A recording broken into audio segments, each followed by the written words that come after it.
Hey, listen, and welcome to A Link to the Filmcast. I'm your host, David Reese, in the show where we adventure across the realms of Hyrule and the Silver Screen. Today, we're going to jump right into our random wiki article. They got rid of the random button for me. You have to type in a special command on the Zelda wiki to get a random page now. But the page I found for today is Sheik's Mask, which is a piece of armor in Breath of the Wild. And apparently you can only get it using the Sheik amiibo in an amiibo rune, which is just the amiibo functionality of Breath of the Wild. It does have a stealth up bonus, kind of like the Sheikah outfit. And you can upgrade it looks like, using Silent Princess and Star Fragments at the Great Fairies. It looks like it uses a healthy amount. Description: a mask said to have been worn by a Sheikah who saved a time-traveling hero. Made from the finest of Sheikah stealth fabrics, it is the final word in undercover gear. So there's the model and there's a sprite. Okay. Pretty cool. I didn't know this was a thing. Sheik's mask. It makes sense why it's an amiibo thing. It's obviously referencing Ocarina of Time. An Ocarina of Time character, so a character from another game. And I didn't know Super Smash Bros. Made a Sheik amiibo. That's pretty cool. Comparable to the Stealth Mask, Stealth Chest Guard, and Stealth Tights. That makes sense. I wonder what other pieces of armor. It doesn't say they have it in Tears of the Kingdom. Tears of the Kingdom has so much armor. I wonder if they plan to add more amiibos in content to Tears of the Kingdom. I saw that they're not going to do any DLCs for it, so I don't think so. Or what would the point be? Especially with the successor of the Switch 2, or whatever they're going to call it. I don't have a movie for this week. I just have a lot of stuff on my mind lately I kind of want to talk about. This is just going to be a fun little podcast today, talking about some current events, some cool stuff I've seen, and talking about what I want to do for this new year. Hence the name of the episode, New Year, New Me. So let's go into some news articles. The Switch 2 leaks and their legitimacy are getting stronger. I even saw people are starting to deep fake what a Switch 2 reveal could look like, because images have come across the internet that look like they're from the suppliers or third parties that make the accessories for the Switch 2. And we know it's coming. It's just a matter of when Nintendo wants to do their big reveal, or how they'll do their big reveal. I wonder, there's Tears of the Kingdom and Echoes of Wisdom have been too recent. So I'm guessing they're going to do a 3D Mario, like Mario Odyssey 2, or a brand new entry to launch the Switch 2. I'm curious to see. In other news, I want to shout out Grazzy on YouTube. I'm going to put a link in the description below, but he and a team of collaborators have built the Breath of the Wild map in Minecraft, which is ridiculous. It's a great video. You'll see a video that's like an hour and a half, and then you'll see other videos talking about different regions. But it's a great watch, seeing how he made the project and how he started, things he had to redo, rebuild, obstacles. I thought that was crazy. He started like with a height map of Breath of the Wild, which is a 2D map where the third dimension, the color is like the terrain type and height. And then he found out the scale was wrong after like a month of working on the Great Plateau. So I had to start over. And then there's other complications that come with that kind of map. He generated a world map based off of this 2D map. But then he went through and had other people go through and actually build out all the structures, all the trees, all the towers, shrines, all built in game. So I'm going to put a link to his video below. Check it out. It's really cool. It talks about some of the other obstacles, like how overhangs didn't generate properly and how like the dueling peaks were kind of a mess to do. Can't recommend it enough. Also, new year, new resolution. I'm on the bandwagon. I'm going to try to stay on the bandwagon. I don't want to fall off. I know it's like the first 2 weeks. I know I'm going to get through it. I have a YMCA membership. I'm running again, biking, getting some exercise. Cool little video came across my feed from the Video Game Run Club, which I didn't know was a thing. And it was so when you go to the gym and you have these treadmills, there's a screen that typically has TV channels or TV shows you can watch, movies, and then you can also do like a visual active where you kind of have a simulated run where you're just watching a video of someone running, so you can see different scenery and learn some fun facts about like national parks and nature. The one on YouTube, I'll put a link to it, did a run in Breath of the Wild from Rito Village to Hateno. Didn't use stamina, just ran along the roads from point A to point B it's a 50-minute video. So the next time I do a 50-minute run, I'm looking forward to. It looks like there's other, and it looks like they have all kinds of games. They got Hogwarts, Tucson, guided treadmill workouts, sunrise jog on the beach on YouTube. Pretty cool. I saw this video from Rito to Hateno, and I kind of want to do my own run just because it's such a gorgeous game. Or maybe and just listen to a podcast while I run, or while I run in the game. I don't know. It's pretty neat to me. Something I didn't know existed. Some updates, some things going on lately. I finished Echoes of Wisdom. I didn't 100% it. I don't know if I have the interest to 100% it. It's a good game.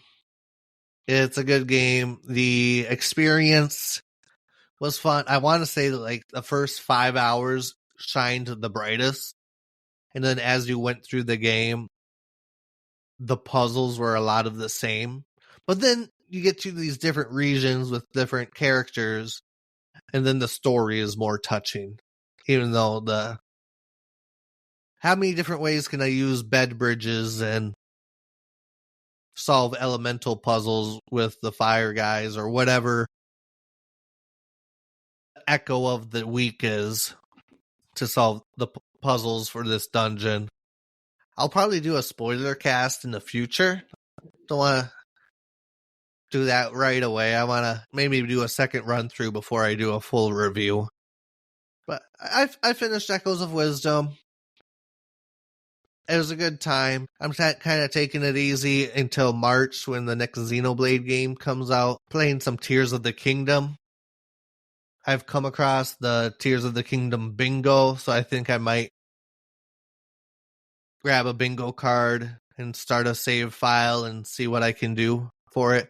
I'm not speedrunner status. I can't do a bingo card in one sitting unless it's a really easy bingo card. But I think that'd be something fun to jump into. I also saw the movie Nosferatu, which if you haven't seen the original or don't even know what it is, it's a beat for beat retelling of Dracula.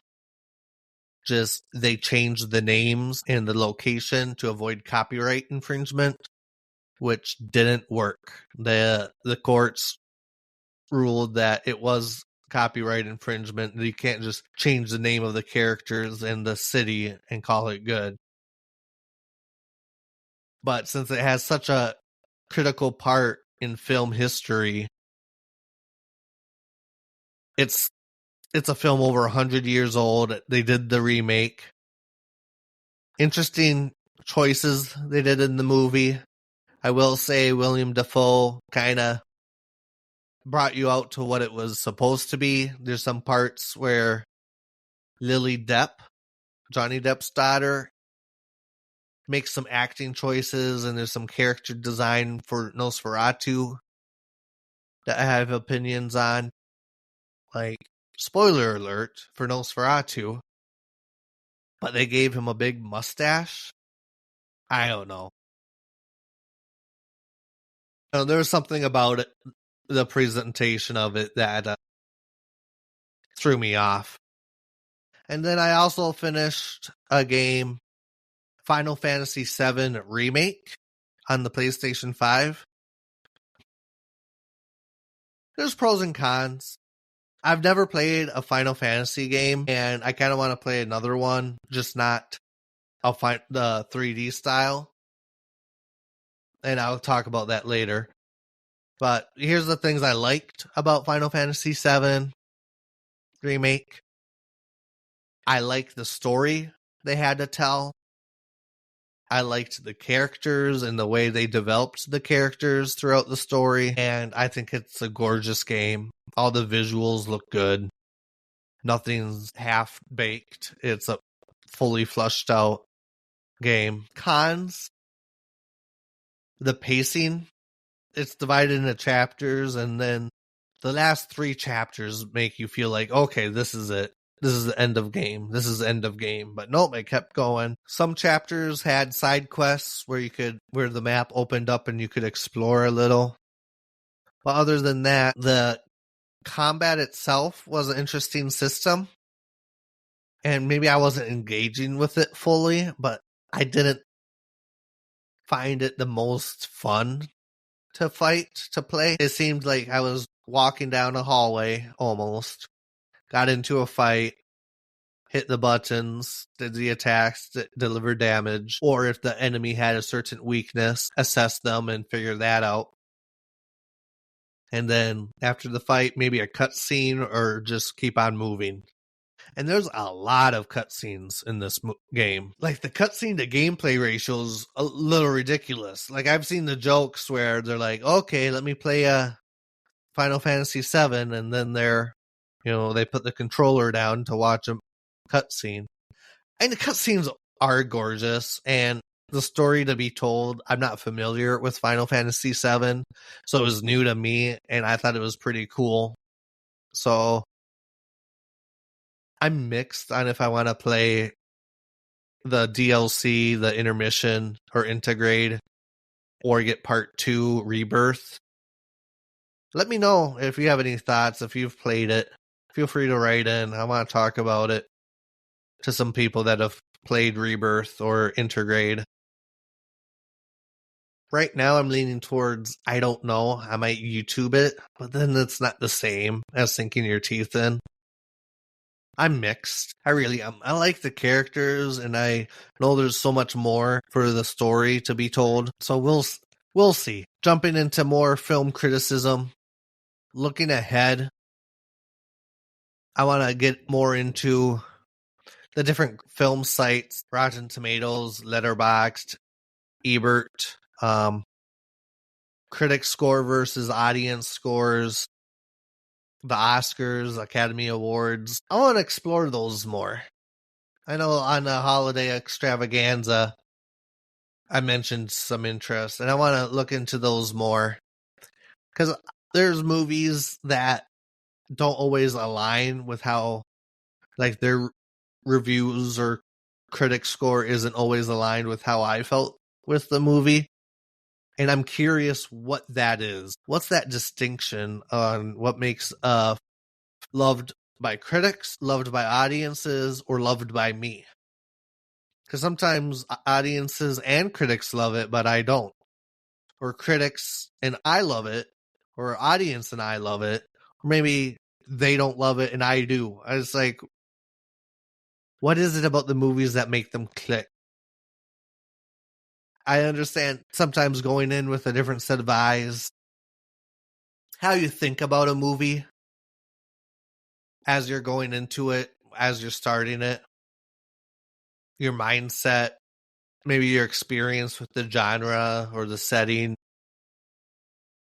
There's factors. I want to jump into that. And yeah, the next episode we'll be doing is we're going to start with the Maze Runner movies. The director working on the Legend of Zelda movie, Wes Ball, he directed the Maze Runner movies and the recent Planet of the Apes movies. We're gonna watch them. We're gonna watch the Maze Runner movies, see how that could carry over into a Zelda movie of the Planet of the Apes to watch. There's the skepticism of the Sony movies that have come out over the last couple of years. Anything from Morbius to Madam Web to Craven. And it's the same producer from Sony working with Nintendo, doing a collab. So I kind of want to watch those movies and see what quirks, like, I know there's a lot of box office numbers showing that they were failures, but they might just be fun. Sometimes it's fun to watch movies that aren't the best, or maybe they are just being, it became such a running gag that they're actually not as bad as the critics make them say. So I want to watch the Sony movies as well this year, talk about them and see what parts of production could be translated to a Zelda movie. Also, I kind of alluded to it earlier, but I'll be doing Final Fantasy VI. I'll be playing that one, and I'm going to be streaming that one as well. After reading some reviews of the different Final Fantasy games, it looks like that's the one that has piqued my interest to at least start with. And I'll play the other games. The name of my Twitch channel is ZeldaFilmcast. So just type in the same name as like the email, ZeldaFilmcast@gmail.com. That'll take you to the Twitch channel. For now, I'm thinking about having it be a Tuesday night stream. Tuesday nights, I'll be starting with Final Fantasy VI, get through it. Then I'll play a Zelda game, maybe with some mods. And then I'll alternate between Zelda game and a different RPG or something that finds my fancy at the time. So we have that to look forward to. I'll also link my Twitch channel in the show notes. And I hope everyone had a good holidays. It's a new year, 2025. Happy New Year. This is coming out Monday, January 6th. I hope everyone's getting back into the swing of things. I know I will be when this comes out. Going back to work and getting the grind back on. I'm excited. I want to see where the streams, how they turn out. I want to see more engagement. I'm enjoying this so far. If you have questions, send it to ZeldaFilmcast@gmail.com. They can be about Zelda, movies, life, or whatever you want.